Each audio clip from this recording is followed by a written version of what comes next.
The Criterion Collection is known in the United States for their very high-quality audio and video restorations and home video releases of films that are considered culturally and aesthetically important from around the world. Included in their releases are a large amount of bonus features that were either hunted down from the original studio at considerable expense, or bonus features that were created for the purposes of the home video release. Again, at considerable expense.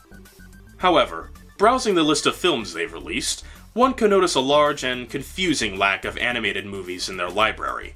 Regardless of why several important animated films have been ignored, in February 2014, Wes Anderson's stop-motion adaptation of Roald Dahl's Fantastic Mr. Fox was given the Criterion treatment. The last time an animated film was released by the Criterion Collection was Katsuhiro Otomo's Akira on Laserdisc in the early 90s. I would like to point out that it is clear that they are not releasing this film because they respect it in particular, but rather because they are releasing all of Wes Anderson's movies in the collection. I was fortunate enough to find a copy at a good price, and seeing as I can't find any other in-depth review of the features on this set, I will review all aspects of this release. To briefly review the movie, I think the construction of the puppets is terrific, for both the animal and human characters. Everything about their construction displays tremendous craftsmanship. The lush fur of the animals, the skin texture of the humans, and the range of emotions built into each armature, combined with the warm autumn color palette, and the detail put into each prop and set, and we have a stop-motion movie that sets itself apart from the other, more bizarre and macabre stop-motion films. The closest stop-motion film to compare it to, aesthetically, would be Chicken Run. Regarding the screenplay, I think most, but not all, of the additions of the story work well, and just about all the music in the movie is a joy to listen to. What I don't find works as well is a combination of Wes Anderson's particular quirky dialogue with a more rustic and old-fashioned British countryside setting. His writing style feels far too contemporary and too American independent film for the kind of mood set by the original book, especially when every character says the word cuss in place of actual swearing. I found it funny in the first scene they did it in, but it quickly became an annoyance to me. Coupled with this was his decision to have the animals voiced by American actors and the humans voiced by English actors, which means that most of the antagonists are British and the heroes are American. Some have said this better separates the world of the animals with the humans, but I still think it's a clumsy decision. A little more integration of English actors into the animal cast would have been appreciated. The other thing I didn't like too much about the other characters were the little traits that certain characters do. Mr. Fox whistles and clicks his mouth when he's happy, his son twitches his ears and spits when he's annoyed, and the rat cannot stop snapping his fingers. These traits all felt very arbitrary to me, as if to artificially develop the character without displaying their personality through conversation or more specific deeds. Maybe one character having one of these traits would have been fine, but not all of them. They even bring this up in the movie, calling them the character's trademarks, and one character even tries to come up with his own at the very end, for simply just to have one. Of course, all these complaints refer to the animal characters. The human characters have almost none of the same issues, and sometimes I enjoyed watching them far more than the animals. The last thing that bothered me were the numerous, and I mean numerous, extreme close-ups of the characters staring straight into the camera. It felt like that they couldn't come up with a better vantage point than just pointing the camera at the characters' faces. And trust me, there are a lot of these shots in the movie. In conclusion, I think the story is pretty solid, and the music and visuals are excellent, but the dialogue and animal characters leave much to be desired. Regarding the features of the release, let's start with the packaging. This set contains one Blu-ray disc with all the features on it, and 2 DVDs with all the same features spread across them.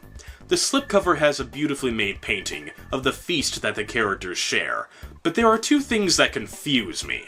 First is the clothing. The characters on the cover wear old Shakespearean-style clothing, while in the movie, they wear contemporary clothes. The other thing is that I think this cover would better suit the book than the movie, because the feast is the moment of victory at the book, while in the movie, it's a display of hubris and quickly gets ruined before anyone can enjoy the meal. The back cover displeases me because the description of the entire set is not printed onto the box itself. Rather, it's printed onto a page that's attached with a little glue, making it easy to bend and rip. I don't want to remove it because I like having descriptions and features listed on the back cover, but I have to be very careful with it. Inside the slipcover is the book holding the 2 DVDs and the Blu-ray, along with a booklet with supplemental features. Again, the artwork on the exterior is lovely, and it reflects the color palette and scenery from the movie. Personally, I think the case should have been closer to a fold-out, with each disc having its own page and a place for the booklet to be held, because there is nothing in particular holding the booklet in the case, aside from being sandwiched between the 2 pages. Aside from that, the way the DVDs are layered can be difficult to pull the discs from, and can easily cause scratches. I mention this because my DVD with the film on it just so happens to have a scratch that prevents me from watching all the features on it, and even starts to skip halfway through the movie. The disc art itself is nice too, with depictions of the Fox family treehouse on them. And now on to the bonus features themselves. For the record, I have never owned the original Blu-ray release, and I am not certain if any of the features on this set are identical to the previous one. The first feature is an animated introduction provided by one of the characters from the movie, voiced by the original actor. It's an enjoyable piece of dry humor that definitely feels like something Wes Anderson would have as an intro. Next is Wes Anderson's audio commentary. He does admit that he is a newbie to the animation process, and that the animation director oversaw far more of the actual animation production than he did, which may explain why his commentary feels a bit shallow in terms of explaining the detail of each scene. Most of the time, I love audio commentary on animated movies, because the directors really know each and every frame of the movie, and can provide great insight onto the movie. But with Mr. Anderson, not so much. The most interesting thing about his commentary is hearing what animated movies he started watching and gaining inspiration from while he was making this movie, and which other movies inspired certain scenes that he wanted in Fantastic Mr. Fox, like West Side Story serving as an inspiration for Rat's behavior. I suppose I should point out now that there is only one language track and only one subtitle track, and both of them are English. So, apologies to those of you looking to import this release and show it to your non-English speaking family and friends. If you were looking to import, go for the original Blu-ray, since it has several subtitle options. The behind-the-scenes features were definitely my favorite part of the release. There's quite a lot of footage showing how the puppets were made, how the music was composed, how the actors recorded a lot of their dialogue outdoors in the middle of nature, animation tests, a photo gallery, time-lapse photography of the animation, casual encounters with the animators and prop designers, and a very fun section where Bill Murray tours the production studio and hangs out with the crew, making jokes and friends along the way. We even see Wes Anderson as he visits Roald Dahl's house and widow, seeing everything that inspired the author, and, in turn, inspiring the director to replicate the British landscape in the movie. Seeing that they went to great lengths to replicate so many of Roald Dahl's personal belongings in miniature form for the movie is quite a touching tribute. However, several of the features do last a lot shorter than I would like, such as the time-lapse photography and the photo gallery, which only contains 26 photographs, which I found to be very disappointing. But in general, the behind-the-scenes features do a great job at archiving the exhaustive process of making this film. And if you don't like the film, or just want to hear the original story, the full audiobook of Roald Dahl's Fantastic Mr. Fox is included on the disc, read by the author himself. Speaking of the author, also included is a short video that shows Mr. Dahl talking about the very tree he and his children used to sit in while he told them stories, the same tree that inspired the Fox family treehouse in the book and film. If you would like to know more about Roald Dahl, the very excellent hour-long biography produced by the BBC about him entitled Fantastic Mr. Dahl is also on the disc. There is also another photo gallery of Roald Dahl's original manuscripts for the book. This gallery was also very short, but that's understandable considering he only drafted so much. Another very interesting feature are the short animated sequences made for 2 awards ceremonies, including the short that would have been played at the Academy Awards had they won the Best Animated Film Oscar. Along with these shorts is the Sony animated commercial that Wes Anderson directed.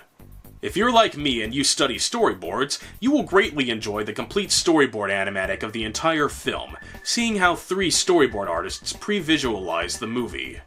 The animatic also shows scenes and dialogue that were cut from the final film, so it serves as a deleted and alternate scenes feature. Again, I must apologize for the off-TV recordings of the animatic and introduction, but remember, my DVD is scratched because of the way it's layered in the case, so my laptop was unable to read it and I wasn't able to copy the footage. The final bonus feature on the disc is one that I don't like, because it's kind of a bait and switch. It says it's a discussion and analysis of the film, but it's actually just two young boys giving their opinion on the movie. Now, I'm not adverse to hearing children's opinions, but I think many of us were hoping for something different when we saw the description, analysis, and discussion. While the boy on the left does a decent job vocalizing his opinions, the one on the right doesn't seem to be too interested in being there, and he really doesn't have much to say. And at 11 minutes long, this feature really overstays its welcome. And finally, we come to the booklet, which has several nice production photographs and original character design drawings, as well as an actual discussion and analysis of the book and film. It has an excerpt from the New York Times about Wes Anderson's first visit to Roald Dahl's house, and a printed version of the White Cape comic that Ash is seen reading in the movie. Despite a few disappointing details in the packaging, the Criterion Collection really did give an excellent arrangement of supplements for this movie. I only hope that they will see more viability in releasing more animated films in the future. I would love to see the Criterion Collection release movies like The Plague Dogs, The King and the Mockingbird, The Rose of Baghdad, and Valhalla. Overall, a 7.5 out of 10. I'm Shogun Gino, thanks for watching.